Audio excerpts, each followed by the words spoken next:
કલાકાર પોતાની કળાથી અદ્ભુત કારીગરીનું સર્જન કરે છે। હિંમતનગરના એક એવા કલાકાર કે જેમણે ગણેશજીની ભક્તિને કળાના રૂપે રજૂ કરી। તેઓ ગણેશજીના અલગ અલગ ચિત્રોને કાગળ પર અને કેનવાસ પર કંડારી ગણેશજીનું આખું વર્ષ આરાધના કરે છે।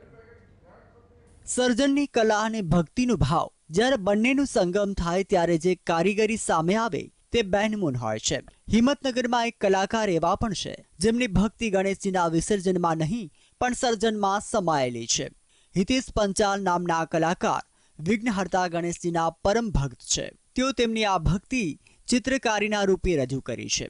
હિતેશભાઈ પોતાની કલા દ્વારા ગણેશજીની આખું વર્ષ આરાધના કરે છે। તેમની ન્યૂઝપેપર પર ગણેશજીની સુંદર ચિત્રો પણ કંડાર્યા છે। તેમના મતે લોકો માટે ન્યૂઝપેપર જીવનનો એક અભિન્ન ભાગ છે અને જો સવારે અખબાર વાંચતા જ ગણેશજીના દર્શન થઈ જાય તો આખો દિવસ અને આખું વર્ષ શુભ બને છે।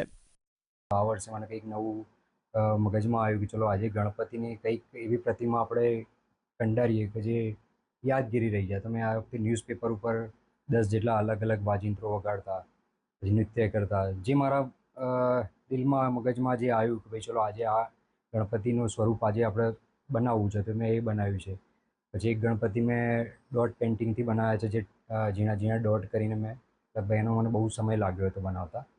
પણ એ રીતે મેં અલગ અલગ બહુ બધા દર વર્ષે હું ગણપતિની આરાધના આ રીતે કરતો રહું છું। હિતેશભાઈ પંચાલે સફેદ પેપર પર આ રીતે કટરની મદદથી ગણેશજીના ચિત્રો કોતરીને પોતાની અનોખી કલાને રજૂ કરી છે। વિસર્જન નહીં પરંતુ સર્જન કરવાની તેમની કલાકારીને તેમના મિત્રો સહિત આજુબાજુના લોકો પણ બિરદાવી રહ્યા છે। એ વ્યક્તિ આજે પેપર કટિંગમાંથી ને બીજા ઘણી પ્રવૃત્તિઓમાંથી કટિંગ કરીને સરસ ગણપતિનું સર્જન કરે છે। એટલે આખો એમનો કોન્સેપ્ટ જ જુદો છે। લોકો જ્યારે જે સમયે ગણપતિનું વિસર્જન કરે ત્યારે એ ગણપતિનું સર્જન કરી અને વિવિધ આકારો આપીને એનું સરસ સારું કામ કરે છે। અનોખી રીતે આરાધના કરે છે। હા, એમની આરાધનાની આખી રીત જ અલગ છે। એ ગણપતિને વિદાય આપી અને ગણપતિને આપણા ઘેર રાખવા, એ આખું ઘણું ડિફરન્ટ છે। કોઈ પણ સારું કામ વખતે ગણેશજીનું નામ લઈને જ કાર્યની શુભ શરૂઆત કરવામાં આવે છે।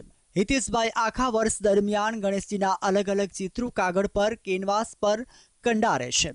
તેમની આ કલા ખૂબ લોકપ્રિય બની છે। પોતાની કલાના સર્જન દ્વારા પોતાની ભક્તિની ભાવનાને રજૂ કરે છે। તેમની આ કલા ખરા અર્થમાં ભક્તિનું જીવિત સ્વરૂપ છે। જુગનુ રૂપાલી, GSTV, હિંમતનગર।